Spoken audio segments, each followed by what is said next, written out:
네, 반갑습니다. 2024 올킬 개념에서 세계사 8번째 시간입니다. 만나서 반갑습니다. 저는 여러분들의 1등급을 위한 확실한 선택 신준우입니다. 자, 지난 시간에 1시간 42분이라는 세계사 강의 역대급의 지금 러닝타임을 띄웠고요. 이제 8번째 시간이고 3주차 2번째 시간입니다. 내가 그랬잖아. 오늘 이번 시간에 이제 진도 나올 게 많다고, 이번 주차에. 자, 이번 주차는 이제 드디어 이제 장면 22 들어가 보도록 할게요. 바로 들어가야 돼. 우리 시간 어디 있어?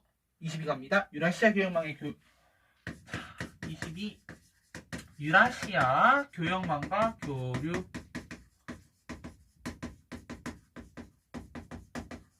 자, 이런 친구들이 있을 거예요. 선생님, 선생님 그 세계사 강의 옛날에 재작년에 나왔던 강의 들었어야 하는 친구들 있을 겁니다. 근데 그 강의에서 쌤이 이 파트를 몽골 원나라 설명하면서 같이 설명하고 치웠어요. 근데 수능 강의이기 때문에 사실 따로 뺐어요. 사실은 미리 말할게요. 장면 22는 시험에 안 나와요. 단정 지을 순 없어, 맞지? 잘 안 나올 겁니다. 나와서 낼 만한 주제가 없어, 사실은. 이런 데서 내기에는 충분히 저 뒤에 서양사나 이런 데서 내서 어렵게 만들 수 있는 것들이 많은데, 굳이 여기서 낼 필요가 없잖아, 사실은. 나 같아도 사실 여기서 안 내. 저 뒤에서 내지. 그렇기 때문에 여러분들 그 점을 좀 생각을 해주시면 좋을 것 같고요. 그래서 이 파트는 약간 가볍게 하시면 될 것 같아요. 그래서 1번이 몽골 제국과 동서교류입니다.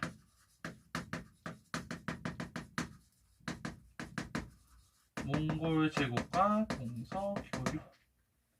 첫 번째 종교부터 나오죠. 자, 몽골 제국과 동서교류. 첫 번째가 종교 내용부터 나옵니다. 맞지? 지금도 그 내용들을 간단하게 시간 정리해볼까 싶어요. 막 맥심한 게 정리할 건 아니고. 우선 종교 같은 경우 간단하고, 우리 우선 몽골 제국이 가장 망했던 큰 원인, 티베트 불교 라든지 크리스트교, 이슬람교 등의 많은 영향들을 받게 되었어. 특히 이런 종교의 전파는 아무래도 인적 자원을 통한 교류가 가장 큰데, 우리 한번 정리해볼까요? 인적 교류에 대해서 한번 정리해보도록 하겠습니다. 그래서 우리가 1, 2, 3 이렇게 있더라고요. 맞지? 첫 번째는 아무래도 이제 카르피니, 교황 사절단이었지? 카르피니 같은 경우 이 사람은 교황 사절단이었다. 당시에 인노켄티우스 4세라고 하는 교황이 보낸 사절단이었고요. 이 사람은 이제 초원길을 통해서 이렇게 왔다라고 보시면 될 것 같고요. 두 번째, 노란색으로 이븐 바투타에서 이제 마르코 폴로 먼저 쓸게요. 근데 여러분, 마르코 폴로는 한 번쯤 알고, 그거 보세요. 넷플릭스에 보면은 마르코 폴로라고 하는 드라마가 하나 있거든요. 볼만하다고 합니다. 얘는 안 봤어요. 자, 마르코 폴로 같은 경우는 대표적으로 빨간색으로 동방견문록이라는 책을 남겼는데요. 이 마르코 폴로가 왔던 시기가 이제 원나라 이제 쿠빌라이 칸 때입니다. 근데 이 마르코 폴로가 동방견문록에서 어떤 내용을 남기냐면 되게 역참조화라는 내용을 남겨요. 역참제도에 대한 굉장히 순기능에 대해서 많은 얘기를 했기 때문에 역참제도 요 정도까지는 써놓아도 될 것 같고요. 세 번째 나오는 사람은 이븐 바투타라는 사람이에요. 얘는 약간 이븐이라는 성씨가 들어갔기 때문에 약간 이제 이슬람 쪽 계열의 사람이다 라고 생각을 하는데요. 이 사람은 이제 실제로는 모로코 출신이에요. 이 사람은 모로코 출신이고 여행기라고 하는 글을 썼습니다. 이 글을 써서 이제 당시 요지를 갔다 온 내용을 남겼고요. 참고로 하나 얘기하면은 이 마르코 폴로가 동방견문록을 남기면서 이제 이 서양에는 프레스토존이라고 해서 동방에 대한 이제 신비한 욕구라고 하는 것들이 발달하기 시작합니다. 뭔가 동방에는 좀 더 새로운 것들이 있을 것 같고 그런 약간 마음들이 막 그랬나봐요. 그래서 실제 그거를 바탕으로 해서 신앙록 개척들, 그래서 한 16세기 즈음이지 15세기 말부터 해서 16세기 즈음에서 신앙록 개척을 시작하게 되는, 그래서 마젤란의 세계 일주라든지 그런 것들이 나오게 된다라는 그런 잠깐 이제 연결되는 내용도 좀 설명했습니다. 자, 그다음 문화교류 이런 내용도 있습니다. 맞지? 문화교류. 이거는 쌤이 이제 지난 시간에 설명했던 대로 이제 우리 흔히 이제 중국의 4대 발명품이라 하는 것 중에 송나라 때 발명되었던 화약이나 나침반이나 활판 인쇄술 이런 것들 우리 생각하면 좋을 것 같아요. 그 외에 이제 수시력 이런 것도 있죠. 역법 이제 곽수경이라는 사람이 이제 편찬했다라는 거. 보시면 될 것 같고요. 자, 그 다음에 동서교역로에 대한 설명입니다. 바로 2번 동서교역로. 사실 나 이 파트 왜 정리하는지 잘 모르겠어. 내가 만들긴 했는데 왜 정리하는지 모르겠어요. 첫 번째 갑니다. 첫 번째 초원길 아니야? 초원길. 이거 순서대로 했거든요. 위에 요 순서대로 초원길. 자, 초원길 같은 경우는 세 가지로 정리할 수 있을 것 같아요. 세 가지로. 세 가지로. 첫 번째는 나오긴 했으니까 적게 낫게. 첫 번째로는 스키타이인이라고 있어요. 스키타이인. 요한 기원전 한 8세기에서 3세기 정도에 이제 활동했던 인물로서 페르시아 제국을 위협하기도 했고요. 그 다음에 이제 아시아 지역의 총독임을 전파했다고 얘기도 합니다. 그럼 두 번째, 흉노의 이동을 오기도 했고요. 세 번째는 바투의 유럽 원정. 바투의 유럽 원정 또 들었어요? 기억납니까? 지난 시간 원나라 정리했을 때, 그렇지. 막판에 원나라 쫙 막 몰아쳐서 정리했어. 기억나지? 네, 5대2칸 때 이제 바트의 유럽 원정도 다 이 초원길을 통해서 했다라고 하고요.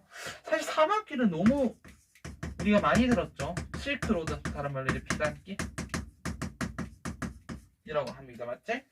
요 사막길 같은 경우에는 여러분들 잘 알다시피 보통 요것도 이제 세 가지 정리하자면은 이제 장건을 파견했다라는 거.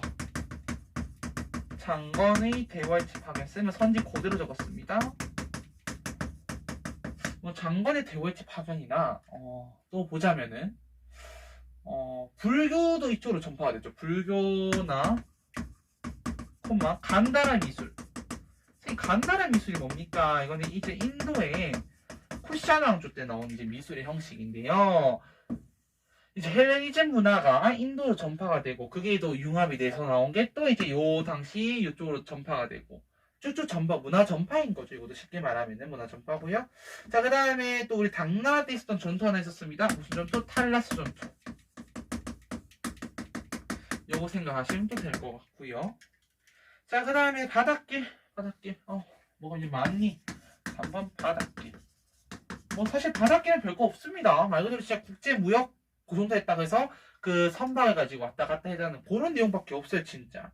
그래서 다만 우리가 이제 생각하자면 이제 시박사라고 하는 것을 설치했다는 것 정도로 생각하시면 될 것 같아요. 그래서 시박사를 통한 국제무역을 했다라고 정리하시면 되겠습니다. 자, 여기까지 해서 장면 22까지 정리했고요. 그럼 우리 교재 한번 보도록 할게요. 자, 뚜루루뚜. 잠시만요. 자, 노트를 잠시 내려놓고, 우리 필기 노트 잠시 내려놓고, 자, 갑니다.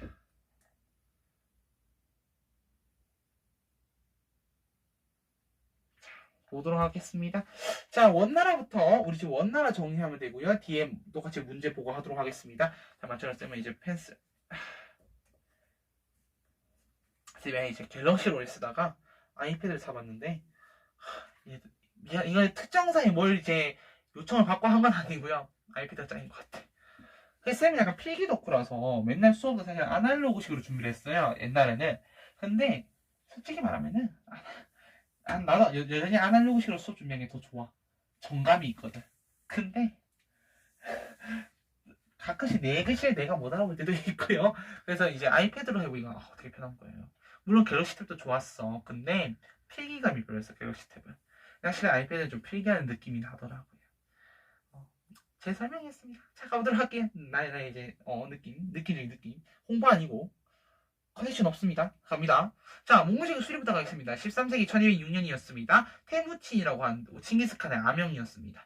원래 본명이기도 했고요. 자, 이 테무친이 몽골족을 통일하고 몽골 제국을 건국했다. 첫 번째 칭기스칸. 자, 유목민들 1500고 10호 단위로 해서 정보통일 정해져. 어쨌든 그 부족적인 단위 시스템을 만듦으로 인해서 군사적인 역할까지 돌렸다라는 거 1500호제 맞고요. 자, 그 다음에 서하를 공격하고 정복했고 금나라도 공격했다라는 거야. 그래서 금나라를 공격했다라는 선지는 칭기스칸도 되고 우구데이칸도 됩니다. 다만 금나라를 정복했다라는 선지가 나온다면은 우구데이칸만 되겠지. 자, 그 다음에 중앙아시아 지역 진출을 했습니다. 이 호선들이 블라블라 했어요. 맞아요. 그래서 대제국 건설했고요. 칭기스칸 죽고 나서 울루스들 연합체예요. 울루스라는 게 자체가 이 연합체들 울루스들의 느슨한 연합체가 사회가 형성되었다. 우데이칸 때는 금나라 정복했다. 1234년 얘기했고요. 쿠빌라이칸 때는 대도라는 즉 베이징입니다. 대도로 천도했다. 고쿠를 원으로 바꾸었다. 그 다음에 남송을 정복했다. 두 차례 일본 원정이 있었다. 1274, 1282 그리고 대월 즉 쩌낭조 밑에 한번 적어놓을까요? 적어놓을까요? 쩌낭조 대월을 공격했다. 언제? 1288년에 무슨 전투? 바익단강 전투. 자, 그 다음에 갑니다. 세태. 쿠빌라이 칸 사후 황희 계승을 둘러서 분쟁이 격화되었다. 그래서 황씨가 귀족들의 사치 뭐 이런 거 어제 그래서 맞지? 티비트 무기를 신봉함으로써 황실의 사치와 향락이 더 심해졌다라는 거고 그거에서 재정이 약화되었다. 그래서 막 세금을 막 미친 듯이 걷어야 막 과세를 진짜 중과세를 하는 거야. 무기 막 세금 걷고요. 막 교토라고 하는 막 화폐도 막 남발에 계속 막 찍어내요 지폐를. 이러다 보면 인플레이션 온다니까 대번. 일본처럼 보세요. 일본 막 잃어버린 30년 얘기하잖아. 이게 괜히 나온 얘기가 아닌 거야. 알겠지? 자, 계속 갑니다. 그래서 백년교도들을 중심으로 해서 홍건적인 난이 발생했고요. 주원장이라는 사람, 즉 명나라 태조였습니다. 주원장에 의해 만리장성 이북으로 쫓겨났습니다. 네, 맞아요. 나중에 근데 뒤에 뭐 오이라트, 뭐 타타라, 어쨌든 부족의 형식으로 해서 남아있기는 했습니다. 자, 경제 갑니다. 상업의 발전, 뭐 농업 발달했다라는 거고, 상업 발달했고, 대운하 정비했고, 항저우와 대도를 연결했다. 항저우와 대도를 이렇게 연결했다. 남북으로 연결했다는 얘기인 거야. 자, 그 다음에 마지막 교토 통용했다라는 거. 뭐 활발한 동서들을 했다라는 내용 아까 방금 정리했고요. 특히 역참을 통해서 지배력을 강화했다는 게 되게 포인트. 자, 다음 몽골 제일주의 갑니다. 사회. 몽골인이 고위관직을 독점하는 체제였고요. 자, 몽골인과 생목인이 지배층 그리고 한인과 남인은 피지배층으로 남아 있었다라고 보시면 되겠습니다. 자, 그 다음에 문화 갑니다. 서민문화 원곡, 희곡입니다. 원곡이 유행했다. 대표적으로 서장기, 비파기 얘기했습니다. 자, 각 민족의 종교문화에 대한 관념 조작이 있었다. 그래서 아까 뭐 크리스트교 카르피니 얘기했습니다. 카르티니 아니고 카르피니 교황사절단 얘기했었고, 자, 그 다음에 뭐 이슬람교도 있었다라는 거, 하스파 문자 사용했다라는 것도 얘기했었습니다. 자, 이슬람 문화 유입으로 천문학과 역법이 발달하는데 특히 수시력을 편찬했다라는 점, 뭐 동서 원거리 블라블라 해서 결국은 이제 마르코 폴로라든지 이븐 바투타와 같은 국제인들이 활동하기 시작했다라는 거, 그리고 교황사절도 다 적어놨습니다. 그래서 이렇게 이제 원나라 우리 9번까지 정리했어요. 많이 했습니다, 맞지? 8번째 시간이에요, 지금이. 오, 되게 많이 했어요, 여러분들. 자, 쭉 넘어갑니다. 그래서 쭉쭉쭉 넘어가서 문제 풀겠습니다. 1번 문제부터 가보도록 할게요. 자, 땡땡 제국의 역사를 조명하는 발표 얘기하고 있어요. 칭기스칸 나오고 쿠빌라이칸 나오고 유라시아 교역만 나오고 사실 그럼 이 주제로 나오면 사실 다 끝난 거거든요. 그럼 이 나라 무슨 나라예요? 자, 적어볼까요? 몽골 제국인 거죠. 답 나와서 몽골인 거야. 그럼 선지갑니다. 자, 여사잠도 고개지 여사잠도 위신남주 시대고요. 교초, 그렇지, 교초. 쌤이 초원지대 얘기했습니다. 뭐라고요? 초원. 교초 보초는 원나라다. 자, 자금성은요, 뒤에 나옵니다. 명나라 때, 영락제 때고요. 그 다음에 홍루몽이라고 하는 소설이 있습니다. 청나라 때 조설근이라는 사람이 있어요. 굉장히 눈물겨운, 네, 연애소설입니다. 홍루몽. 네, 청나라 때 나오죠. 네, 청나라. 고려만국 정도는 명말청초예요. 명말청초. 특히 홍루몽 진짜 이제 붉은 눈물 핑문 여러분들은 이제 로맨스에 대해서 어떻게 생각할지 모르겠는데 내 쓴 친구 중에는 로맨스 되게 싫어하는 애가 있어. 얘는 드라마를 보든 특히 얘는 웹툰보다 책 읽는 거 되게 좋아하는 친구인데 전문 서적을 얘도 어쨌든 드라마를 보잖아요. 드라마 수능 끝나고 쌤이 나한테 얘기 준 건데 자기는 드라마를 보는데 로맨스가 들어간 걸 보기 싫대. 그래서 자기는 한국 드라마를 잘 안 본대. 한국 드라마는 의학 전문 드라마든 뭐 법 전문든 뭐 어떤 드라마든 간에 로맨스적인 요소가 필수로 가미가 되어 있대. 그래서 자기는 그 외국 드라마 진짜 로맨스 1도 없는 그런 드라마들 CSI도 로맨스 없나? 어쨌든 그런 드라마들을 본대요. 그래서 내가 그랬어요. 1번 우선 그래 너 그런 거 알겠다. 근데 2번 야 근데 로맨스 없으면 너무 좀 그렇지 않니? 너무 맹맹하지 않니? 참고로 쌤이 말한 이 친구는 되게 이과로 잘하는 친구예요. 문과도 되게 그러니까 이과 성향도 강한데 문과자 성향도 조금 강한 친구란 말이야. 둘 다 강해. 뭔 소리야 이게 어쨌든. 되게 융합적인 친구인데 몰라 감성이 없어. ENFP 나로서는 감성 없는데 걔는 어쨌든 그렇습니다. 네 그런 얘기를 했어요. 사실 여러분들 수능 끝나고 별의별 얘기 다 할 거예요 친구들이랑. 특히 쌤은 이제 고3 때 기숙사 생활했기 때문에 고3임에도 불구하고 기숙사 생활하면은 열심히 떠들게 됩니다. 네 많이 떠들었어요 나도. 막 친구들이랑 특히 수능 바로 직전에 어땠냐면은 수능 직전에 이제 쌤 방 말고 내 이제 옆방이 친구 방일 거 아니야. 친구 방에 이제 모여요. 토요일에 특히 토요 자습 같은 거 하거든 학교에서. 그럼 토요 자습을 할 때는 애들이 얼마 없기 때문에 우리끼리 모여서 자. 그럼 자면서 이제 새벽 2시까지 노래 틀고 막 춤추고 노래 부르고 생쇼를 했어요. 노래 맞추기 하고. 나는 재밌었어요.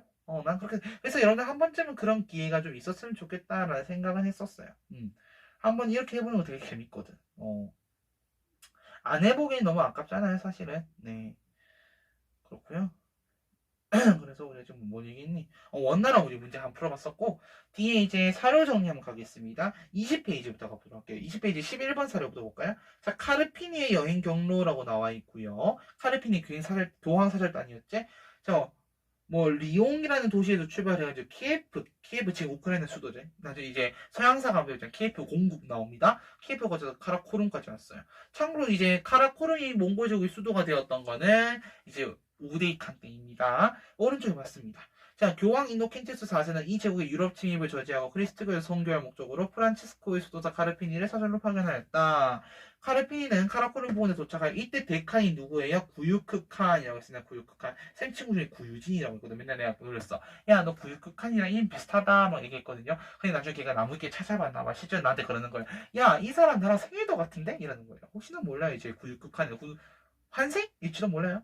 농담이에요. 네. 그래서 그 후 어제는 교황의 복종을 요구하는 데칸의 편지를 돌고 돌아왔다. 어쨌든 이 제국은 몽골 제국에 대한 설명이다라는 거 생각하시면 되겠습니다. 11번 됐고요. 자, 12번은 이제 다음 나라, 명나라에 대한 설명이어서 넘어갑니다. 쭈쭈쭈쭈쭈 넘어가고요. 24번 가겠습니다. 각자 첫 번째는 마르코 폴로의 동방경문록이 나와 있는데 여기서 역참에 대한 설명이 나오고 있고요.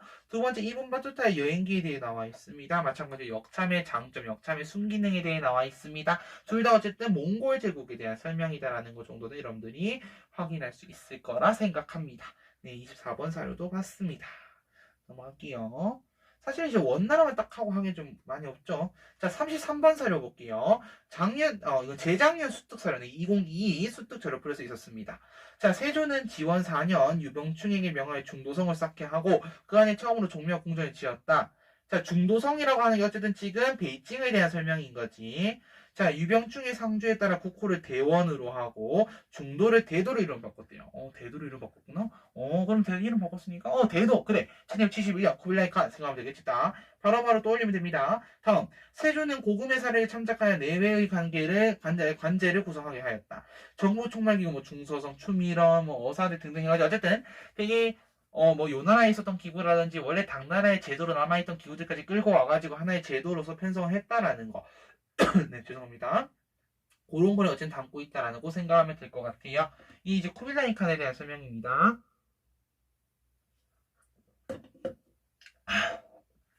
네, 다음 갈게요. 자, 쭉쭉쭉 내려가면 될 것 같고요. 네, 더 없어요. 네, 더 없어요.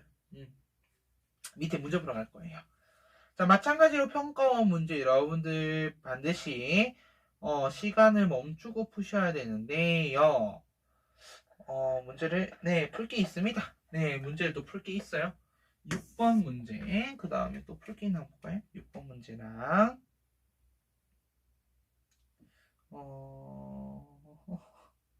6번 문제 말고는 딱히 없는 것 같습니다. 그러면 우리 6번 문제 풀 건데 여러분들 반드시 멈춤하고 푸셔야 됩니다. 알겠지? 그러면 멈춤하고 푸셔야 돼. 알겠지? 진짜 멈췄죠? 네. 풀었죠? 네, 하겠습니다. 6번 문제가 뭡니다. 자, 나는 이제 가세력에 대한 설명 옳은 것은 이런 문제고요. 왜 목에 피맛이 느껴지니? 자, 나는 이제 군대를 보내 가를 장성 북쪽으로 몰아냄으로써 백성을 도탄에서 구하고 한족의 예의와 제도를 회복하고자 한다. 중야. 우리 중국의 백성은 하늘이 반드시 중국 사람을 명하여 평안하게 만들 것이니 어찌 오랑캐가 다스릴 수 있겠는가. 비록 가와 생목이니 생목이 중화의 족속은 아니지만 천치 사이에서 함께 태어났으니 예의를 알고 신밀하게 원한다면 중국의 백성 자, 내가 이 문제를 왜 풀려고 했냐면 사실 여러분 답 찾기 답 못 찾았을걸? 근데 봐봐. 가와 생목이는 중화의 족속이 아니다라고 얘기를 했어. 맞지? 그럼 중화의 족속이 아닌 이 가세력은 누군데? 우선 몽골인이 되거나 또는 다른 유목민족들이 될 거야. 그러면 그렇게 잡고 내려갔을 때 볼게요. 사실 이 태조실록이라고 한 거는 이제 명나라 태조 홍무제에 대한 설명이고 좀 이따 배울 거거든요. 우선 5번 이거는 유교에 대한 설명이라서 아니야. 그리고 사고전서는 청나라 때 나왔거든요. 카이펑 이거는 뭐 함락시킨 거는 금나라고 북면과 남면과 제 요나라고 그건 정답이 1번이에요 사실은. 응. 자, 가와 생목이라는 얘기는 그러니까 원나라, 몽골 제국이 있었을 때는 얘네가 되게 잘 나갔을지는 몰라도 지금 명나라가 들어서서 봤더니 쟤네는 중화의 족속은 아닌데, 그러니까 한족 애들은 아닌데, 그래도 뭐 어찌 다 다르겠냐. 그래, 우리가 너네 다 포용해줄게라는 그런 의미에서 쓰인 텍스트라고 보시면 되겠습니다. 됐죠? 자, 여기까지 해서 우리가 지금 원나라 쫙 정리한 건데, 문제까지 풀었고, 자, 무슨 소리 하는 거예요? 네, 문제까지 풀었습니다. 그럼 지금부터 이제 명청 정리를 할 건데, 사실 중국사에서 명청을 정리했다? 그러면 어느 정도 거의 다 끝난 거야. 근현대사 얼마 안 걸려. 그렇기 때문에 여러분 진짜 많이 온 겁니다. 네. 이제 중국사 끝나고 나면 여러분 이제 각국사 들어갈 거예요. 일본사, 인도사, 테마 3이고요. 그리고 나면 이제 테마 4, 서아시아사 할 겁니다. 그리고 나면 테마 5, 서양사가 기다리고 있을 거고, 테마 6은 근현대사입니다. 네. 굉장히 긴 여정들이 아직 남아있으니까요. 네, 걱정하지 마시고요. 우리는 또 계속 달려나가면 됩니다. 아직까지 달릴 곳이 많아요, 여러분. 우리 한 장면 100은 나올 것 같은 느낌이야. 내가 그렇게 짰어요, 사실은. 무조건 장면 100이다 이건 아닌데, 대충 한 장면 100 정도 나올 것 같은 느낌이야. 되게 재밌죠? 그러니까 여러분들이 생사를 좀 더 재밌게 배워주면 됩니다. 양 많다고 해서 두려워할 필요도 없고요. 여러분들은 그냥 나랑 함께 세계사를 즐겨주기만 하면은 난 그걸로 땡겨요. 사실. 잠시만. 얘를 요렇게 한번 해볼까? 자. 오, 좋다. 좋아요. 무지 좋아요. 안정되었어요. 안정은 약간 아닌데? 자, 조금만 더. 됐습니다. 자, 그럼 가보도록 하겠습니다. 지금부터 몇 번입니까? 23번입니다. 6. 강렬히 너는. 명나라입니다. 자, 명나라는 1368년에 건국돼서 1644년에 망한 나라고요. 수도는 베이징. 사실 원래는 난징이었습니다. 그러다가 이제 영락제 때가 돼서 베이징으로 수도를 옮기게 됩니다. 자, 명나라 1번 건국과 발전부터 가보도록 하겠습니다.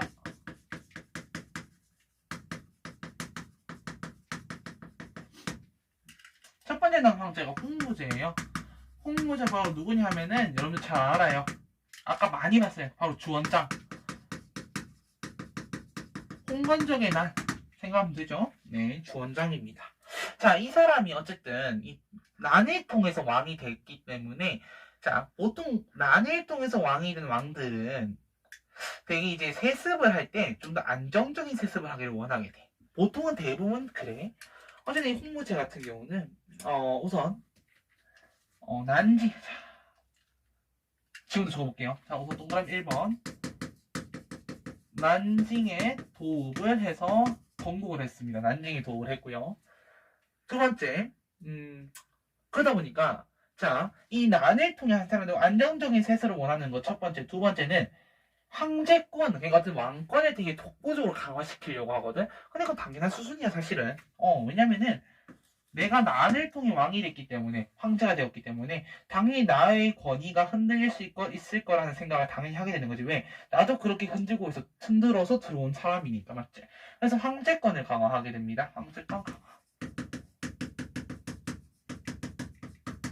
그래서 첫 번째 우선 중서성과 자, 빨간색으로 중간점 재상제를 폐지시킵니다.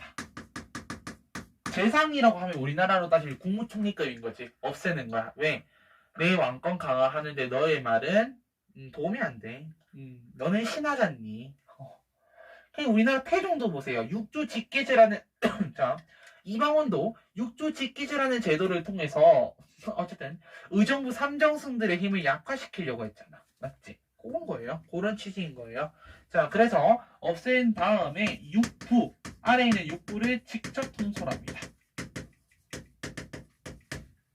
육부를 직접 통솔하고 이제 그 외에 행정권과 군사권을 장악하게 되는 거지. 여기 이제 중앙 정치를 강화하기 위함이고요. 세 번째네. 이게 지방 삼촌 통제를 강화하기 위한 목적으로 노란색이 아닌 빨간색으로 할게요. 첫 번째 이갑제라는 걸 실시하게 되는데 이건 삼촌 조직을 좀 재편한 거예요. 그거는 우리 그 교환의 선생님 자세히 설명을 적어놨는데 뭐 110리를 갖다가 하나에 뭐 1로 바꾸고 뭐 그런 단위예요. 뭐 1호로 하고 저쩌고. 그래서 그거는 크게 중요한 건 아니고 그냥 이갑제라는 제도를 통해서 정비를 하려고 했구나라는 것만 아시면 되고요. 자, 두 번째는 어린 도책입니다.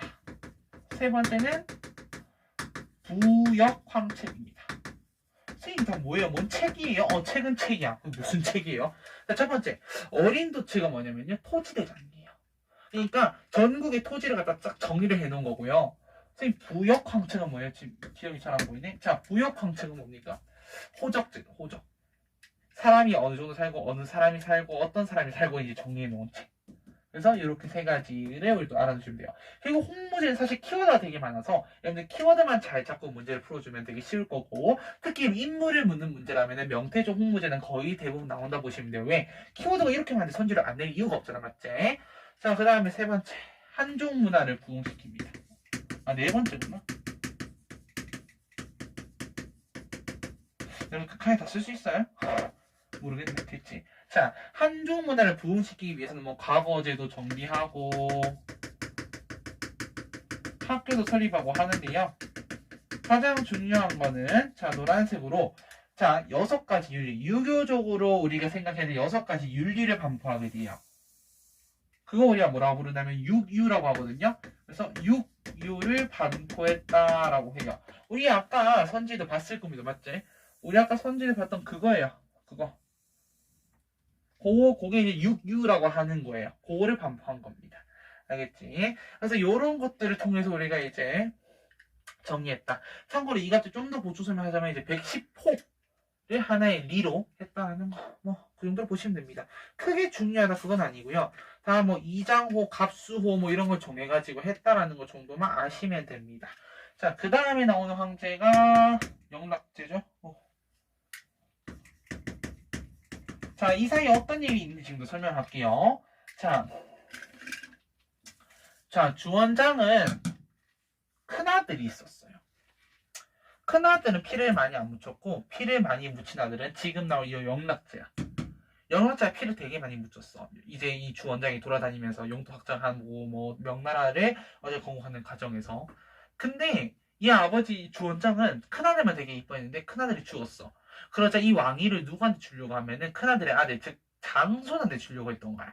그게 누구냐 하니 이제 주윤문이라고 하는 사람이거든요. 근데 걔한테 딱 줬어요. 주원장이. 그래서 이제 이 난징에 아직 도읍이 있는 상황이고 이 영락제 주체거든. 주체에 얘를 갖다가 저기 위에 변방지역으로 보내. 그래서 너 거기 지켜라 라고 했던 거야. 그러니까 실제로 얘는 말을 잘 듣고 그 변방지역을 지키면서 이제 연왕 그래서 약간 지역의 왕 느낌처럼 연왕 이렇게 해서 칭호를 받고 베이징 지역을 지키면 잘 살고 있었어. 근데 간신들이 막 꼬드기는 거야. 그 삼촌들이 다 니 죽일 거다. 막 그러면서 너, 우리 말 들어야 된다. 그래도 산단 말 이런 식으로 막 얘기를 한 거예요. 그래서 당시에 이 주윤문이라고 하는, 그러니까 우리가 이제 검문제라고 얘기하거든요. 이 주윤문이 뭘 하냐 하면은 삼촌들을 다 불러들이는 이제 편지를 써서 삼촌들이 다 와. 근데 얘는 또 하필이면 그날 뭔 일이 있어서 못 갔거든. 근데 삼촌들 다 불러들이고 다 죽여버린 거야. 삼촌들을. 간신들 말을 듣고. 그래가지고 어떻게 해요? 영락제. 그거 보고 명분 생겼잖아. 쳐들어갑니다. 난징으로. 그래서 첫 번째 지역의 픽이 들어간다. 그래서 1번 정난의 변 1402년이었거든요. 정난의 변을 통해서 왕이 됐고요. 이후 수도를 베이징으로 천도하고 자금성을 건설하더라.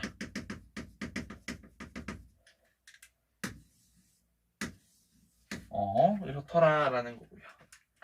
자, 다음 두 번째 갑니다. 이 사람은 어쨌든 자신의 아버지였던 홍무지가 없었던 이 제상제 폐지를 보완하기 위해서 빨간색으로 내각대합사라고 하는 관직을 또 설치하는데, 사실 이게 결국은 약간 재상의 역할을 하게 돼요. 그래서 이제 중국의 사료에 보면 이런 게 있어. 제상제를 폐지한 건 되게 옳은 결정이었다고 얘기를 하는데, 그걸 다시 부활한 이런 내각대합사 같은 이런 관직들, 제도들은 이제 옳지 못한 제도였다라고 평가를 많이 합니다. 중국 역사에서. 자, 그 다음에 세 번째, 몽골 공격해서 좀 안정 찾아야 될 거 아니야. 어쨌든 몽골을 막 쫓아냈는데 얘네 막 쳐들어오고 하죠. 그러니까 막아내야죠. 자, 그 다음에 뭐 물라카 왕조도 점령을 해버리고요. 그러니까 물라카 왕조를 공격했다라고 표현할게요. 우리는 공격해서 약간 자신의 세력권을 약간 명나라 너 우리 위하다 알지 약간 그런 느낌인 거지. 그래서 그렇게 했다라는 거고, 그 다음에 이 당시에 베트남을 잠깐 점령했었어요. 한 20년 정도. 당시 탕룽이라 불렀던 지금의 하노이거든요. 이 지역을 한 20년 정도 1407년에서 27년까지 점령해 놓고 있던 상황이었습니다. 무엇보다도 빨간색으로 4번 정하의 남해 대원정, 남쪽 바다로 이제 대원정을 보내요. 1405년부터 1433년까지 무려 한 28년 정도를 보내는데, 특히 여기서 뭘 하냐면은 화살표 명 중심의 조공 책봉 관계를 수립해 오더라.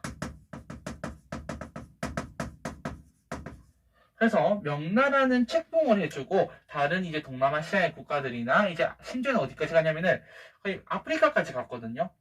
지금 그래서 거기까지 가가지고 이런 조공 책봉 관계를 수립하려고 어쨌든 이런 외교 지시를 좀 더 넓히려고 노력을 했다라는 얘기를 하고 있습니다.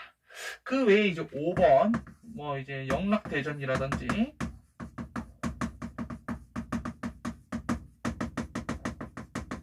사서대전 이런 책들이 이제 나오더라. 참고로 여러분들 이거 특히 사서대전이랑 사고전서 많이 헷갈리거든요. 그래서 그거 좀 더 주의하시면 될 것 같아요. 자, 그 다음 나오는 황제 정통제거든요. 정통제 맞지? 근데 정통제는 딴 게 중요한 게 아니라 이때 있었던 사건이 중요합니다. 그래서 빨간색으로 토목고의 변 1449. 자, 한편으로 봐봐. 영락제 때 이렇게 어쨌든 왕권이 되게 강했고 나름 번성했어. 그래서 홍무제 영락제 때는 사실 외부에 있는 국가들이 많이 건들지 않았단 말이야. 근데 영락제가 죽고 난 이후부터 점점 쇠퇴하더니 명나라의 국방력이 이게 맞나 싶을 정도로 약간 약해지긴 합니다. 그러면서 이때부터 자, 일단 화살표에서 북로남해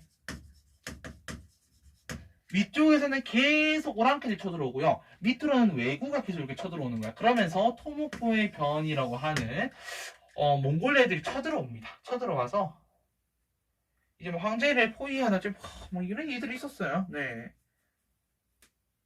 그래서 여기 쳐들어오는 일이 있었고요. 자, 그 다음에 나오는 가정제 나오죠, 여러분. 가정제. 심지어 이 가정제 때는 어떤 일이 있냐면은 아예 수도가 포위당해요. 그게 바로 빨간색으로 경술의 변이라고 해서 1550년에 있던 일입니다. 이때는 심지어 베이징이 포위되기도 합니다. 그게 되게 좀 약해진 상황이에요. 어쨌든. 그러면서 이러한 일들을 어떻게 해결해야 될까라고 이제 고민하던 찰나에 만력제 때 누가 등장하냐 하면은 노란색으로 별표 노란색으로 별표 한번 적어볼게요. 장거정의 개혁.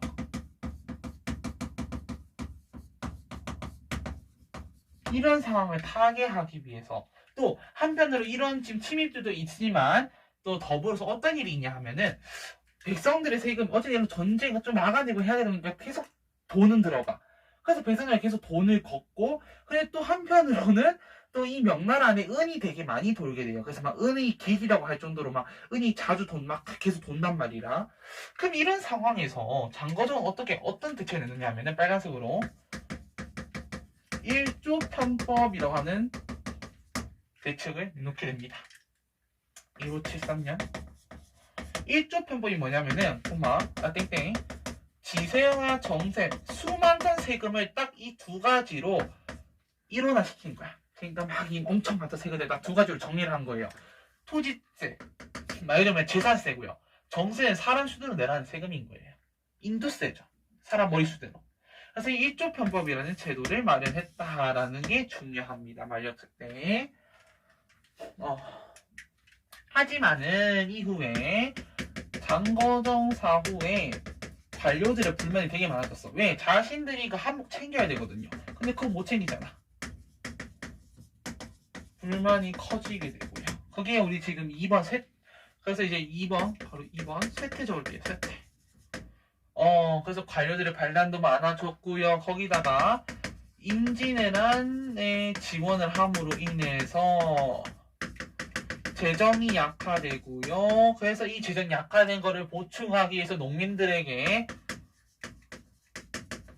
중과세를 때려버렸고요. 그러면서 당연히 농민들이 반란을 일으키겠지. 그래서 빨간색으로 이자성의 난이 발생하게 되는 겁니다. 1631. 그래가지고 결국은 3번 멸망 3번 멸망. 그래서 결국은 이 명나라 같은 경우는 이자성의 농민군이 이자성의 농민군이 베이징을 점령했어요. 그러면서 명나라는 멸망하게 되는 거예요. 요게 1644년이고요. 이후에 이제 청나라의 순치제가 들어와서 이자성을 몰아내므로 인해서 그 중원 지역 자체가 청나라로 넘어가게 됩니다. 그치? 이게 명나라의 정치사고요. 사실 보면 명나라의 경제도 있는데 이게 사실은 얘기하면 사실 청나라랑 비교해서 보는 게 가장 좋거든요, 얘들아. 근데 나는 바로 정리를 할게요. 명나라 대충 다 이해되잖아. 이런 흐름이라는 거. 그래서 쌤은 바로바로 정리하도록 하겠습니다. 그냥. 이해됐죠? 네. 어차피 복습이야. 우리 다 그 노트로 하고 우리 그 교환으로도 하고 또 내가 또 마지막에도 다 복습시켜 드릴 거고 다음 주 시작할 때 복습도 많이 할 거예요. 이번 주에 진도 나가게 많아서 지금 내가 이렇게 하고 있는데 우리 맨 첫 시간에도 봐봐. 복습 되게 오래 했잖아. 맞지? 네. 다음 24번 명의 경제 사회문화 하겠습니다.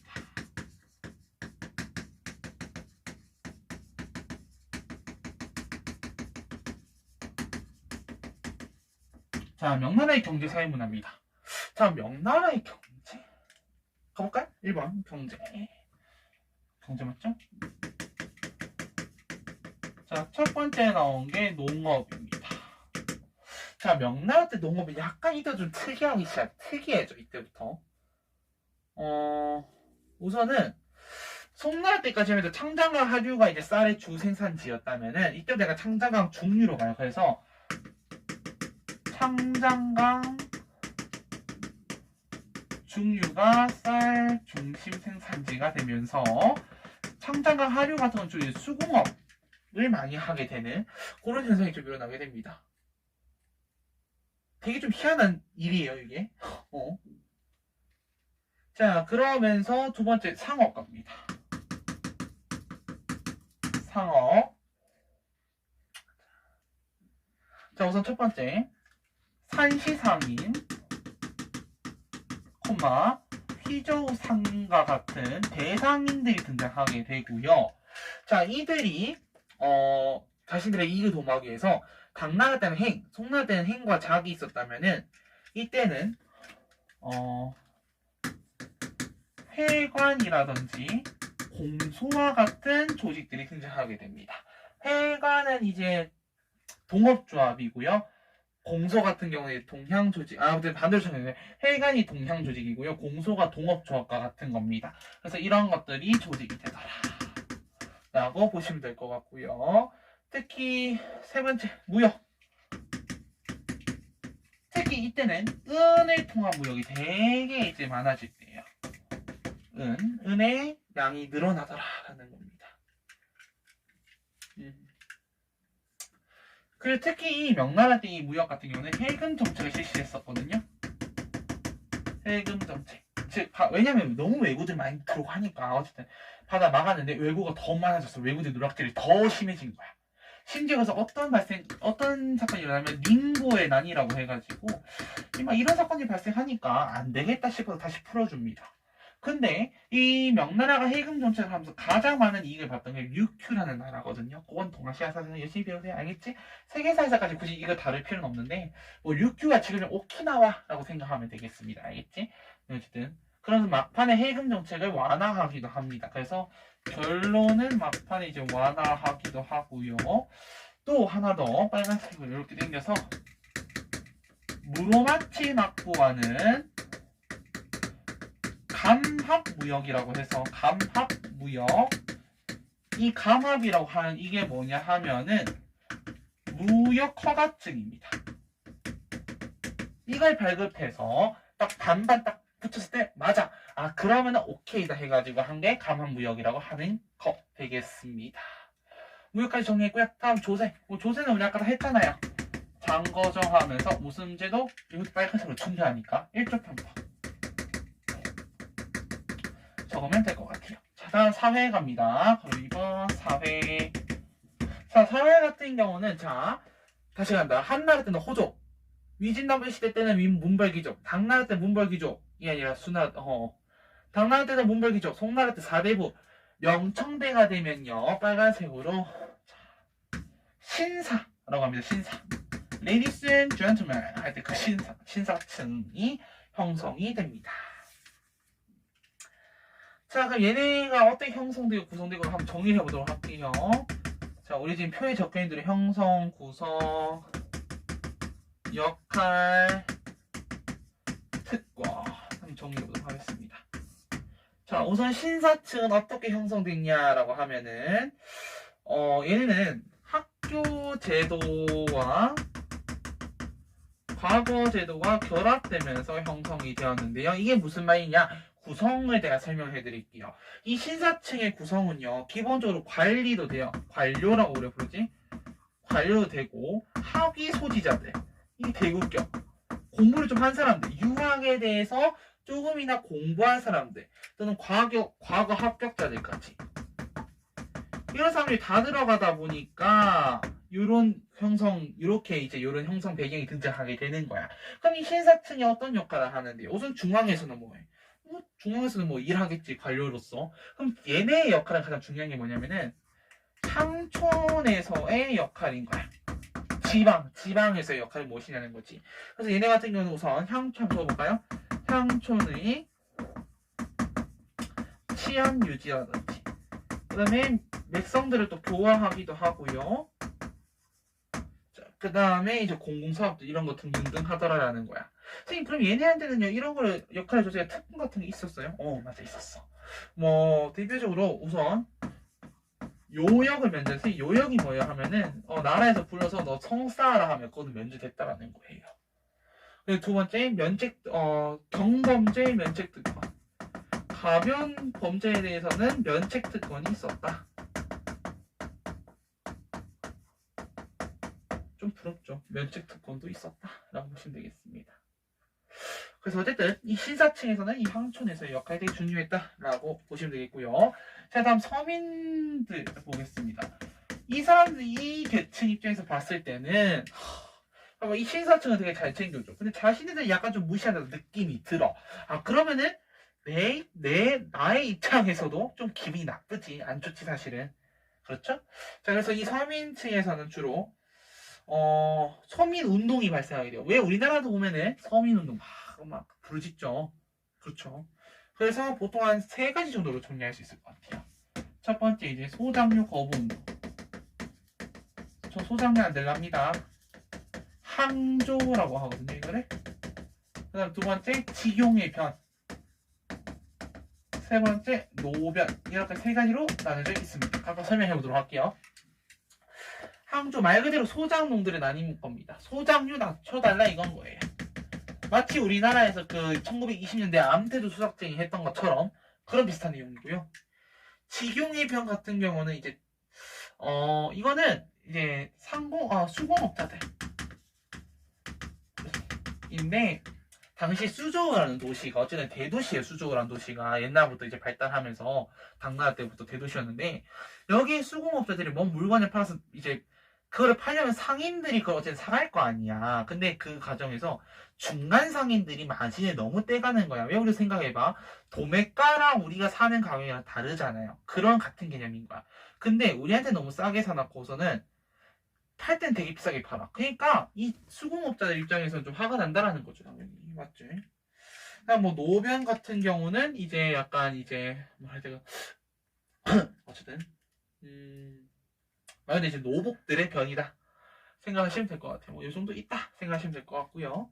자, 그다음에 문화 가보도록 하겠습니다. 문화 3번이죠? 3번 문화 가보도록 할게요. 문화. 자, 문화. 나 순간 되게 무서운 상상한 거 알아? 4주차에 설마 내가 아직도 중국사를 하고 있진 않겠지?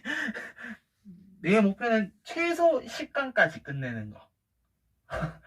짝가는? 모르겠어요. 자, 가보도록 하겠습니다. 자, 명나라의 첫 번째 항문부터 나옵니다. 맞지? 항문.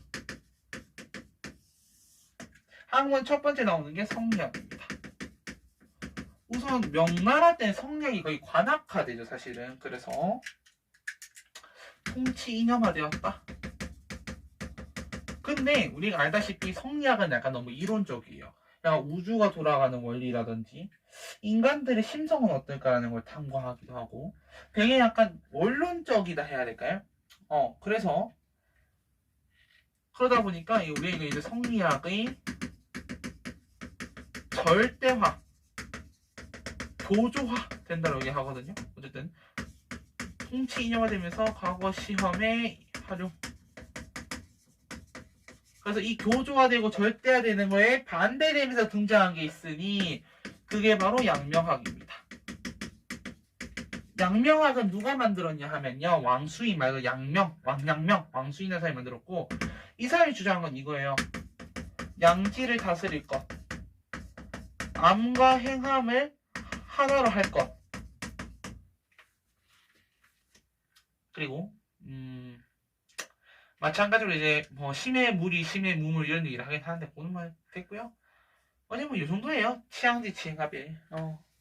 그래서 이 사람이 쓴 책 전승록이라는 책이 있거든요. 전승록. 근데 동아시아사는 좀 더 자세히 설명하겠는데 생애사에는 뭐 이 정도밖에 안 나와요. 사실은 전승록도 잘 안 나오고 양명화 자체가 잘 나오진 않습니다. 다만 이때 이러한 절대화와 교조화를 비판하면서 등장한 학문이 양명학이다라고 생각해 주시면 될 것 같아요. 그 다음에 나오는 세 번째 학문이 실학이라고 되어 있습니다. 맞지? 실학. 실학은 말 그대로 실생활에 이용되는 학문인 거잖아. 맞지? 그래서 실학은 대표적으로 이제 세 개의 책이 있어요. 한번 쳐볼까요? 본초 강목. 이거 이제 아무래도 풀과 관련된 거죠. 보니까. 대충 약학서고요. 그 다음에 천공괴물. 이게 이제 우리가 아는 공학 관한 내용인데 천공괴물이 이게 딱 한번 이제 재작년이죠. 재작년에 한번 출제가 한번 돼서 선지로 천공괴물. 그 다음에 마지막 농정전서. 이거는 말 그대로 농업에 관한 내용이 되겠습니다. 그래서 학문 이 정도 정리했고요. 그 다음에 나오는 게 서민문화입니다. 서민문화. 자, 서민문화 같은 경우는 이제 책 정도만 알면 돼요. 대표적으로 삼국지연의 우리가 아는 이제 그 삼국지. 그 다음에 수호전, 서유기, 그 다음에 금병매라는 책도 있는데 사실 잘 안 나오고요. 금병매라는 책은 되게 야하다고 소문이 났습니다. 어쨌든 이 정도 서민문화 정리했고요. 자, 그 다음에 서양문물. 되게 중요합니다. 서양문물 지금도 여기다 별표 하나 달고 들어가겠습니다. 자, 별표. 사람이라 한번 적어볼까요? 마테오 리치. 마테오 리치라는 사람이 명말 청초 때 예수의 선교사로 들어왔던 사람인데 참고로 말하면 이 예수회라고 하는 것은 이제 1543년에 트리엔트 공의회가 끝나고 나서 1545년에 트리엔트 공의회가 끝나고 나서 이제 그 종교 전쟁이라든지 어쨌든 종교 개혁의 일환으로서 이제 이런 거 마무리하고자 예수회라는 단체를 에스파냐에서 이제 로요라라는 사람이 만든 단체예요. 그래서 이제 그리스도를 좀 더 널리 알리겠다는 그런 목적하에 만들어졌고 특히 이제 요 시기 명나라 말기부터 해가지고 많이 이제 동양 쪽으로 넘어옵니다. 그래서 이제 그리스도교를 전파하려고 하는 노력을 하더라라고 보시면 되겠고요. 특히 마테오 리치 같은 경우는 이마두라고나 한자식 이름도 갖고 있었습니다. 그래서 이 사람은 첫 번째 노란색으로 줘. 난 지금 되게 중요해. 이 사람은 천주실의라고 하는 책을 썼고요. 두 번째 고녀만국전도라고 하는 세계 지도를 만들었고요. 그다음 세 번째로는 이제 기하원본이라는 책을 번역했는데 이 유클리드가 쓴 책이라고 해요. 근데 그 책을 갖다가 이제 위드 서광계라고 하는 사람이 있습니다. 서광계. 이 사람이 이제 농경전서라는 책을 쓴 사람인데 이 서광계라는 사람과 함께 이 유클리드의 기하학의 내용과 관련해서 번역을 했다라고 보시면 되겠습니다. 그래서 마테오 리치는 이 정도 활동 생각하시면 되고요. 사실 이것만으로 되게 중요하다라고 생각하시면 될 것 같아요. 네, 자, 그럼 여기까지 지금 명나라 쫙 정리했습니다. 그럼 이어서 이제 청나라 한번 가보도록 할게요. 여러분들 필기노트는 10페이지 가시면 되겠습니다. 네. 딱 이번 시간 청나라까지만 하고 다음 시간에 결국 이번 주 안에 청나라 아니 중국을 다 못 끊는구나 얘들아. 사실 나의 가장 큰 이제 뭐라 해야 될까 욕심이었죠. 나도 알고 있어요. 네. 나는 그 욕심을 생각했냐면은 지난주에 쌤이 진도 되게 널널하게 나갔잖아. 근데 이번 주에 갑자기 급격하게만 나간다고 해서 될 거다. 그건 아니라고 생각했거든. 자, 나의 이상은 중국서 다 끝내기. 근데 실질적으로 내가 예측했던 거는 청나라까지만 해도 많이 나갔다 싶은 생각이 들었었어요. 어쨌든 25번 청나라 가겠습니다. 1616부터 해서 1912까지 수도는 베이징. 자, 청나라도 마찬가지로 보면은 대개표가 길게 있어요. 누르하치, 옹타이지, 순치제, 강희제, 옹정제, 권룡제. 되게 길죠? 네, 하나하나 정리할 건데 앞에가 짧은 거 보면은 앞에 내용이 별로 없고 뒤가 내용이 됐다 많다는 이유는 여기서 낼 게 되게 많겠구나 라고 생각하시면 됩니다. 자, 그럼 1번 건국과 발전. 자, 첫 번째 나오는 누르하치. 자, 누르하치 같은 경우는 사실 별거 없고요. 이 사람이 나온 건 사실 이거야. 첫 번째. 우선 후금을 건국했다라는 거. 원래 청나라의 출발은 후금이었지. 만주족들, 이제 여진족. 만주족들 통일해가지고 출발했다는 거 후금 건국했고요. 이 사람은 다 빨간색으로 팔기제를 정비했다. 이게 좀 포인트가 될 것 같긴 해. 팔기제를 정비해서 이제 어쨌든 본격적으로 하나의 국가로 나가기 위한 이 팔계제가 얘네한테는 부조 시스템이고 이제 그 뭐라 해야 될까 군사 시스템의 일환으로 다 들어가는 거잖아요. 마치 1500호제처럼 마치 맹한모국제처럼 그런 시스템으로 들어가는 거기 때문에 얘네 입장에서 되게 중요하단 말이야. 맞지? 그래서 이런 팔계제를 정비했다라고 보시면 될 것 같고요. 자, 그 다음에 나올 사람이 홍타이지죠. 홍타이지는 청나라 태종이고 우리랑 관련 이거는 병자호란에 관련이 있습니다. 병자호란. 그래서 이 사람은 이 사람이 누르하치 8째 아들인가 그럴걸? 그래서 얘는 우선 내몽고를 정복했고요. 그 다음에 국호를 청으로 바꾸고 수도는 아직 못 옮기죠. 이때는 베이징을 못 옮기고 국호 청으로 하고 이건 안 나올 것 같은데 혹시 몰라. 맹자가 한 번 있어요. 연호를 순덕으로 계칭했다라는 거, 이제 표현했다라는 거. 결정적으로 하나 이제 병자호란이죠. 병자호란. 이 병자호란을 통해서 조선을 침략했다라는 게 관건이 될 거고요. 그 다음에 나오는 순치제 같은 경우는요. 이제 명나라 장수들, 오삼계나 이런 장수들을 통해서 이제 중원, 그러니까 우리가 말하는 실제 말하는 베이징 이 지역을 진출했다라는 겁니다. 그래서 이때는 이제 딴 거 다 필요 없고 그냥 베이징 입성했다. 근데 이때 오삼계나 이런 사람들이 다 도와줬잖아요. 그래서 얘네한테 번왕이라는 직위를 내려서 번이라고 있었거든. 청나라는. 청나라가 땅덩어리가 넓다 보니까 번이라고 하는 소규모 지역을 정해서 거기에 너네 지역은 너네가 좀 다스려라고 하는 그런 식의 통치 방식이 있었어. 그 번을 줬어요. 그래서 하나의 번을 주고 거기는 다스려라라고 했어. 번왕으로 책봉을 한 건 거죠. 오케이. 그래서 본격적으로 이렇게 통치를 이제 시작하게 되었다라고 보시면 됩니다. 그럼 우리는 이제 강의제부터 하나하나씩 정리를 해보도록 할게요. 자, 노란색으로. 자, 강의제입니다. 자, 청나라는요, 우리가 강건성세라고 부르거든. 이게 뭐냐면은, 강의제부터 걸륭제까지 약 100년 정도 이래가 되게 전성기였다라고 얘기하는 거야. 그래서 강의제는 사실 되게 오랫동안 통치를 했죠, 강의제도. 강의제가 통치한 기간이 거의 한 60년 정도 되거든요. 근데 강의제가 맨 처음 딱 통치했을 때 좀 어렸어. 나이가 어렸는데, 나이가 어렸음에도 불구하고 되게 총명했다고 얘기는 해요. 그래서 첫 번째로 우선, 이 오삼계와 같은 이 번들에 줬던, 자, 정리할게. 오삼계나 같은 애들이 번이라고 하는 곳에 책봉이 됐다 했지. 번이 잘 이끌고 이제 번왕이라 불러. 근데 이 번왕들의 대부분이 사실은 명나라 장수였는데, 명나라 장수들인데, 이제 명나라를 배신하고 그걸 청나라에 넘겼던 애들이 훨씬 많아요. 그렇기 때문에, 이 강희제가 딱 제의하자마자 쟤 꽂고 다시 우리의 명나라를 만들어야 되는 거 아니야? 라고 생각을 했던 거지. 그래서 난을 일으키는데 그 난을 우리가 빨간색으로 적어볼게. 3번의 난이라고 합니다. 얘를 진압을 해버려요, 강희제가. 이게 1673년에서 81년까지 약 한 8년 정도 있었는데 그걸 다 진압을 해버렸고요. 두 번째는 타이완의 반청세력을 또 진압합니다. 빨간색 계속합니다. 타이완 반청세력 정송공이라고 하는 사람이 있었거든요. 얘네를 진압합니다. 요거를 이제 뭘 내리냐면 천계령이라고 하는 명령을 내려서 이게 해금 정책의 일환으로 바다 밖에 나가지 말라는 거야. 왜냐? 얘네 잡아야 되니까. 요게 1661년에서 84년까지입니다. 그래서 타이완의 반정세력을 싹 다 진압을 했고요. 또, 자, 그 다음에 세 번째로는 어쨌든 위에 또 북쪽의 영토로 이제 분쟁이 있는 거야. 영토 분쟁, 러시아랑.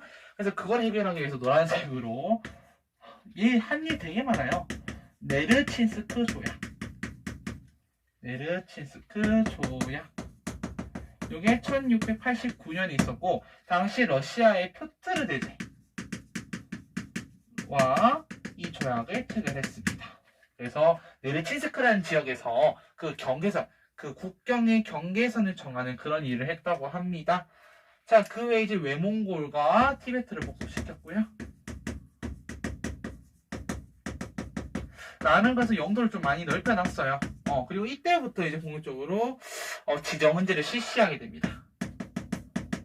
지정은제 실시. 그래서 보통 우리가 지정은제가 확립되었다라고 얘기하면 보통 이제 우리가 옹정제 때를 많이 얘기하는데 지정은제 실시한 것 자체는 강희제 때다라고 보시면 돼요. 강희제 때부터다라고 보시면 됩니다. 자, 다음 옹정제 가겠습니다. 한편 강희제가 이렇게 오랫동안 할 줄 몰랐어요. 그래서 옹정제는 되게 늦은 나이에 왕이 됐단 말이야. 근데 옹정제는 생각해보니까 자기 아버지가 되게 60년 동안 열심히 했고 자기한테는 기회도 주지 않았고 그래서 그 사이에 옹정제 나는 뼈를 깎는 노력을 합니다. 되게 열심히 살거든요, 얘는. 옹정제 진짜 열심히 해요. 막 진짜 하루에 잠도 진짜 3시간, 잠깐만. 잠도 막 3시간씩 자가면서 그 늙은 나이에 40대, 50대 돼가서도 막 3시간씩 자가면서 공부를 끊임없이 해요. 어떻게 하면 나를 더 잘 다스릴 수 있을까? 어떻게 하면 더 잘 다스릴 수 있을까? 생각을 했던 거야. 그래서 옹정제는 그렇게 열심히 노력한 끝에 어떻게 하냐면요. 한 13년 정도 재미는 하지만 되게 많은 일들을 하게 됩니다. 우선 첫 번째, 빨간색으로 군기처라고 하는 기구를 설치해서 군사와 관련된 권리도 군권이라고 하죠. 그리고 정책 결정권이라든지 모든 정보들을 다 황제로 일원화시켜요. 황제의 권한을 더 높이겠다는 거야. 황제의 위상을 그만큼 높이겠다는 얘기고요. 그래서 이 군기처를 설치하면서 비밀상주문제도라고 하는 거를 도입하게 됩니다. 이 제도를 통해서 각종 지방에서 있는 소식들을 다 끌어오는 거예요. 그러니까 옹정제가 나름 머리 잘 썼다는 얘기인 거지. 그 다음 두 번째, 마찬가지로 강희제 때 실시했던 지정은제를 이때는 아예 확립을 합니다. 자, 좀 이따가 얘기하겠지만은 일족편법과 지정은제의 가장 큰 차이점은 뭐냐면은 자, 일족편법은 지세와 정세로 세금을 모은 거야. 딱 두 가지로 딱 정리를 했고 둘 다 세금을 은납한 건 맞아. 근데 옹정제 때나 이 청나라의 지정은제 같은 경우는 지세와 정세가 있다면 이 정세를 갖다가 지세에 포함시킨 거야. 즉 이제는 인두세 걷지 않고 재산세 개념으로 토지세만 걷겠다는 얘기인 거지. 어쨌든 이 지정의제를 이때 확립시켰다라는 거고요. 세 번째는 자, 카르타 조약을 체결하게 되는데 이 카르타 조약이 어떤 조약이냐 해서 봤더니 자, 강희제 때는 네르친스크 조약을 체결해서 러시아와 국경을 조절했다면은 이때는 카르타 조약 27 되겠습니다. 순간 좀 헷갈렸어요. 자, 1727년도에 퓨트르 대제와 마찬가지로 체결을 합니다. 이후에 사실 나중에 이제 러시아에 대해서 우리 할 건데 이후 몇 년 안 가서 퓨트르 대제가 죽고 이제 예카테리나가 즉위하게 됩니다. 이거 나중에 이제 서양사 가서 정리도 할게요. 자, 그다음에 이때는 또 어떤 책이냐면 대의 강리록이라는 책이 또 나오는데 자, 옹정제 칸이 되죠. 자, 대의 강리록. 사실 이 책에 대해서는 동아시아사에서 많이 물어봅니다. 근데 이 대의 강리록이라는 책이 어떤 내용이냐 하면은 이건 거야. 자, 얘네는 어쨌든 만주족이잖아요. 얘네 출신이. 그러다 보니까 얘는 약간 나름의 또 뭐라지 좀 그런 게 있었나 봐요. 뭐라 해야 될까? 갑자기 지금 뭐가 떠올라 말라 하는데 어쨌든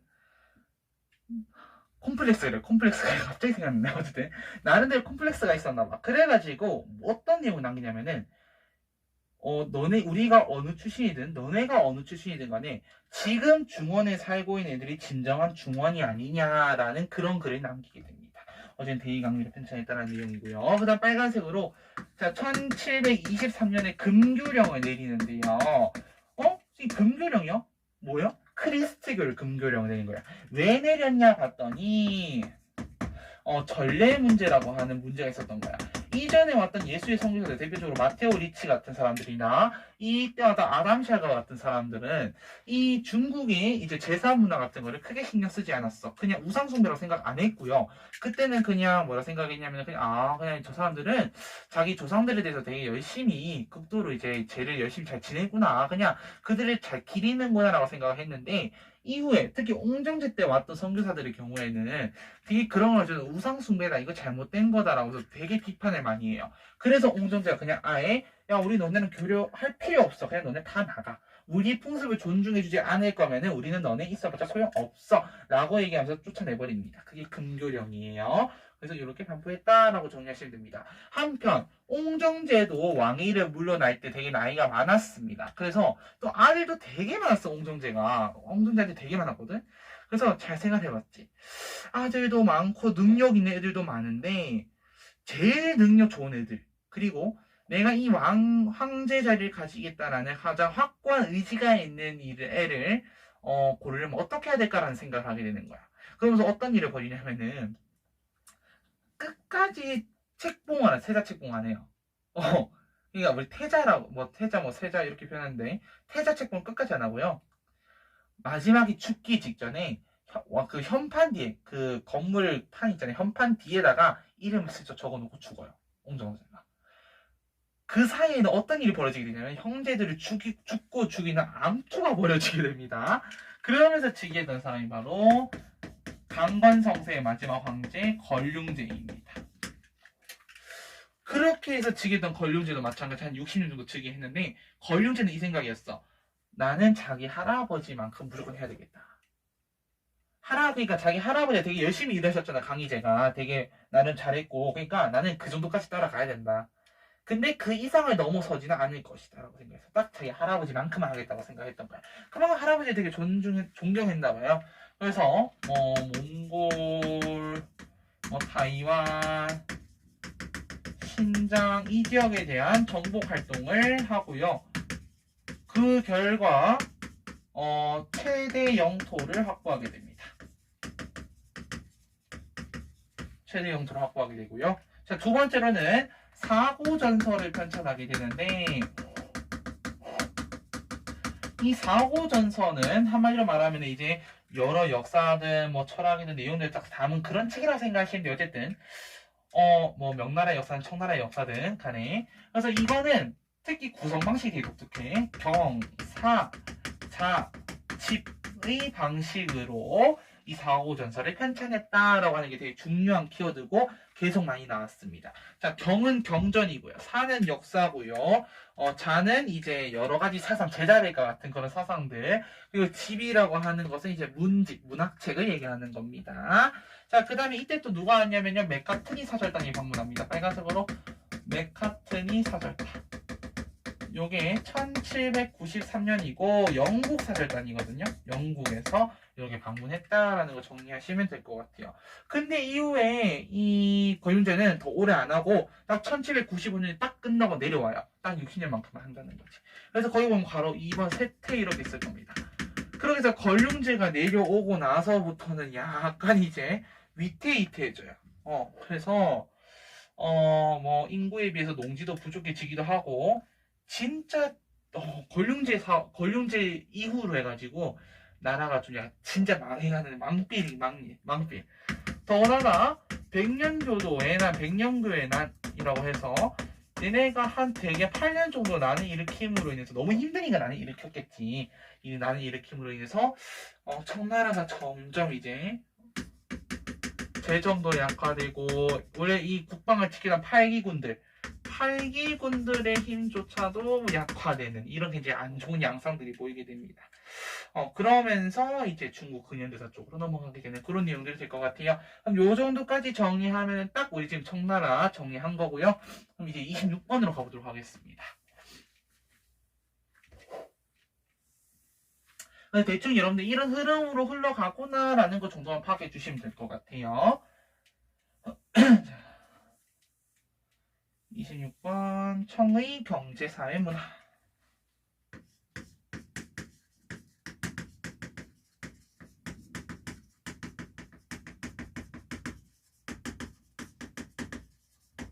자, 이번 시간에 딱 청나라의 경제사회문화만 정리하고 마치겠습니다. 내용이 너무 많죠? 오늘 되게 여러분들 집중해서 잘 달려온 거예요. 진짜. 여러분들 진짜 대단합니다. 자, 통치 갑니다. 빨간색으로 갈게요. 만한정용제. 만주족과 한족들을 각각 같이 병용하겠다. 라는 겁니다. 두루 병용하겠다. 그래서 거기 보면 회유책과 강경책이라고 되어 있을 겁니다. 맞지? 네, 이렇게 되어 있을 거예요. 우선 회유책은 딱히 뭐 생각해보면은 그런 거죠. 우선 뭐 유교 문화를 계승하게 해준다라는 거지. 이거 오케이. 그 다음에 뭐 신사들의 특권, 신사층의 특권 인정해줄게 라는 거야. 그냥 다만 강경책은 뭐냐? 그 대신에 너네 변발과 호복은 무조건 해. 변발, 중간점, 호복을 강요했고요. 그 다음에 너네 또 좋은데 저거 좀 해라.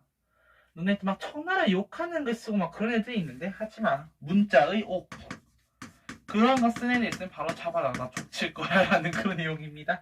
문자의 옥이라든지 뭐 그런 사상 탄압들이 꽤 있었다라고 보시면 될 것 같아요. 요런 느낌입니다. 자, 그 다음에 나오는 게 이제 경제입니다. 맞지? 참고로 쌤이 사회는 왜 안 넣었냐면요. 사회는 같아요. 명나라 때 신사층과 그대로 갔기 때문에 쌤이 그 다음 바로 경제만 넣었는데 사실 경제도 딱히 내용이 없는 게 명나라랑 거의 비슷해. 첫 번째 우선 농업부터 가볼게요. 뭐 농업도 크게 달라진 건 없고 솔직히 말하면 주로 이제 여기서 적어보자 하는 거는 외래 작물이 많이 전래되었다는 거야. 그래서 명나라랑 마찬가지예요. 외래 작물이 전래되었다. 뭐 옥수수나 감자 이런 것들 전래되었다라는 거고요. 두 번째 상업 같은 경우는 상업도 크게 달라진 건 없어요. 마찬가지로 그런 것들 뭐 대상인들이라든지 뭐 동업조합이 발달했다. 우리가 명나라 그 픽에 다 적어놨기 때문에 패스될 부분이고요. 다만 무역은 좀 다른 게 무역은 우선 첫 번째 시박사를 통한 무역도 있습니다. 근데 뭐가 중요하냐면은 이때도 마찬가지로 해금 정책을 쓰거든. 바다 밖으로 나가지 말라고. 그러면 오직 어딜 통해서만 무역을 합니까? 라고 얘기를 한다는 거지. 그게 관건인 거야.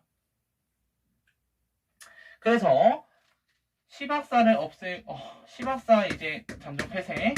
18세기 때 광저우를 중심으로 해서 공행이라고 하는 그 조직을 하나 만들고요. 이 조직을 통해서만 외국과 무역을 할 수 있도록 만들게 된 거야. 그래서 공행무역이 이제 시작되었다. 그래서 이걸 우리가 이제 광뚱무역체제다라고 부르기도 합니다. 광뚱무역체제다라고 부르기도 해요. 자, 마지막 조세. 무슨 제도였습니까? 지정은제였지. 지정은제. 마찬가지로 여기에서 쌤이 좀 적자면은 지세에 정세가 포함되더라 라는 내용이었습니다. 자, 마지막 문화 갈게요. 문화는 쌤이 오른쪽에 적게 3번 문화. 첫 번째 나오는 게 학문부터 나옵니다. 학문부터 쫙 나오고요. 자, 학문의 첫 번째 나오는 거는 고증학입니다. 자, 고증학. 자, 고증학 같은 경우는 아무래도 이렇게 생각했던 것 같아. 성리학이나 양명학이나 결국 너네 둘 다 이론 아니니? 결국 어쨌든 성리학은 되게 더 원론적이고 양명학은 성리학보다는 덜하지만 어쨌든 너네도 굉장히 원론적이잖아. 결국은 뭐냐? 문헌으로 고증 가능해야 된다 라는 걸 얘기하고 싶었던 거야. 그게 고증학이에요. 즉 실증적인 연구라는 거죠. 그래서 대표적인 책이 뭐가 있냐면은 황종희라는 사람의 명의대방록이라는 책이 있습니다. 되게 고증하려고 노력했다는 거고요. 사실은 이게 이런 고증 가능하려고 했던 이유가 뭐냐면은 이제 청나라의 사상 탄압이라 해야 되지 이런 것들에 대해서 좀 아무래도 그런 것 때문에 더 이렇게 하려고 했던 것 같아요. 현실 정치와 좀 관련 없는 이런 것도 하려고 했고요. 그래서 대표적으로 이제 좀 더 여기 이제 파생된 게 금석학이나 갑골학 이런 것들, 갑골문을 연구하는 거예요. 실제로 고증할 수 있느냐라는 거거든. 그다음 두 번째 나온 게 공양학이에요. 공양학은 쌤이 맨 처음 얘기했지만 되게 현실개혁적이라고 했어. 현실개혁적이라고 얘기를 했고요. 그래서 이거는 이건 거지. 고증학 뭐 실증적으로 연구해야 된다, 뭐 고증해야 된다라고 얘기는 하지만은 너네들 결국 어쨌든 정치적으로 이런 탄압을 받았기 때문에 못한 거 아니야? 그게 학문으로서 가치가 있니? 라고 하면서 등장했던 게 공양학이야. 그러면서 얘네는 보통은 이제 춘추 좌시전을 많이 연구를 한다 하면은 얘네는 좀 특이하게도 춘추 공양전을 연구를 합니다. 를 연구하는 거지. 이걸 연구하면서 현실 문제에 대한 자각이 반드시 필요하고 잘못된 점이 있으면 반드시 개혁을 해야 됩니다라고 주장하는 현실 개혁적인 성격이 드러나게 되더라 라고 보시면 되겠습니다. 자, 이렇게 됐고요. 두 번째 편찬 내용 나오는데요.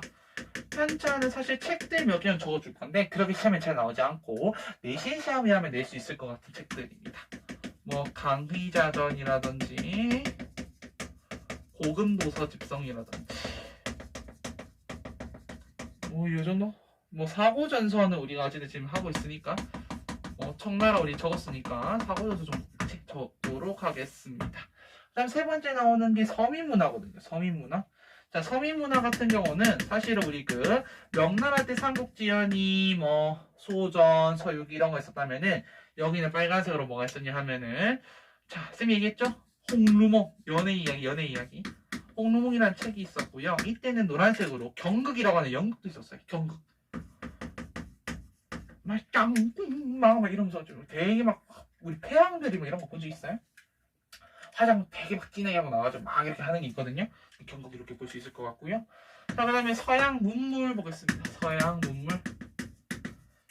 문물 하면 사실 두 사람 나오거든요. 첫 번째는 아담 샤이라고 하는 사람이 있습니다. 이 사람 우선 첫 번째 뭐 소현세자와 교유했다라는 내용이라든지 그 다음에 이제 청나라의 시헌역이라고 하는 역법 그 원나라 때는 수시력이었잖아요. 여기는 이제 시헌역이라고 하는 역법. 네, 요거를 이제 개정했다. 그래서 시헌역을 통해서 역법 개정 했고, 뭐 사실은 뭐 되게 많은 이제 국제인들이 왔지만은 이 아담샤가 하면 더 나오는 게 카스트리오네라는 사람이고요. 이 사람은 이제 당시 이제 청나라의 이제 별장, 왕실의 별장이라 부르는 원명원을 설계를 합니다. 그래서 이거를 다룬 이제 우리나라 고전 작품 중에 뭐가 있냐면은 연행가라고 홍순학이라는 사람이 쓴 연행가라는 작품이 있는데 그 작품이 되면 되게 원명원에 대한 설명을 되게 자세하게 이제 해놨어요. 근데 이제 원명원이 아편 전쟁 때 결국 이제 불타게 되거든요. 그래서 저는 원명원 네 되게 네 이쁜 곳이었다고 합니다. 네, 뭐 전례 문제가 아까 설명하기 때문에 여기까지 하면은 청나라의 문화까지 모두 설명한 것 같고요. 자, 그럼 여기까지 우리 지금 청나라 정리했습니다. 그럼 다음 시간에 여러분 딱 와서 우리 교환으로 복습하고 근현대사 첫 파트 넘어가 보도록 하겠습니다. 네, 우리는 10분 쉬었다.